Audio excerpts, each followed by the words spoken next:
Adrian Blair from Google. Can I just ask, your the event here, what particularly interested you in participating today?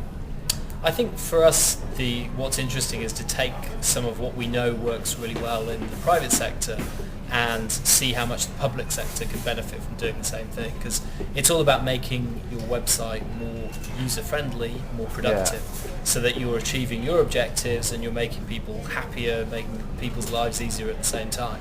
And we've got some interesting methods, products, techniques that we've used to great success with some of our advertising clients in the private sector. And I think those techniques and those tools have huge application in the public sector too.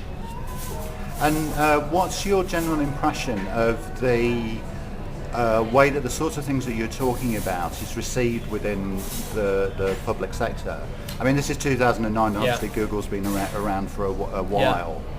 I think people's minds are very open to it because people are starting to see data from Socket-M and others that tell them they've got a problem.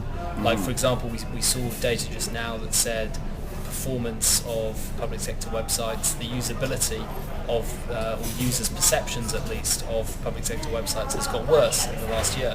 So people realise that they've got a big issue and there's something they need to deal with. I think the problem is there's an organisational constraint. Budgets are going to be constrained. It's often politically quite difficult to make this stuff happen within an organisation. So I think what I was hoping to get across in my presentation is that actually this goes with... Sorry to interrupt, it's just perfect. Great. Thanks a lot. And also Russell, just worked Excellent. really well. Yeah. Glad to hear it. So there's a slight interruption there.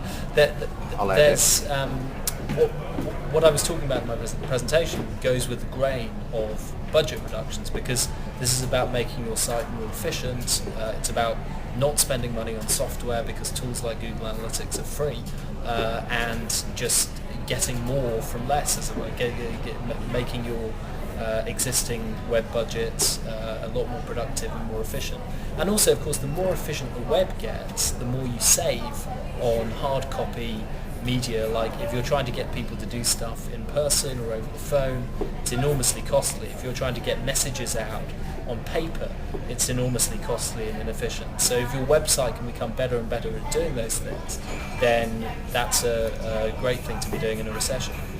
Do you think this also holds true with other Google products? I mean, you mentioned the cloud products, for example. Sure, Google Enterprise. And I know that there's been some take-up of those products in America, and to a limited extent in public sector academia here.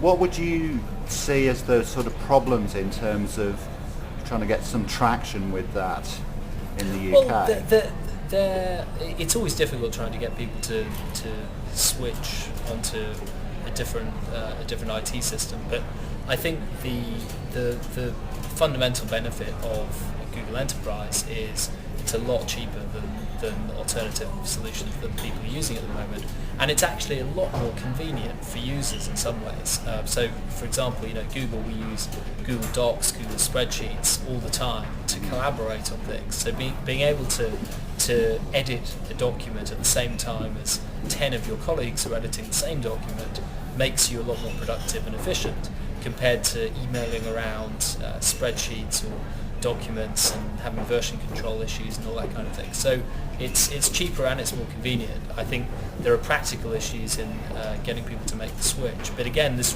really goes with the grain of the current economic climate. If you're under budget pressure and there's a better solution that costs less, then it's something you should seriously consider. Great, thanks. Thank you. Thank you.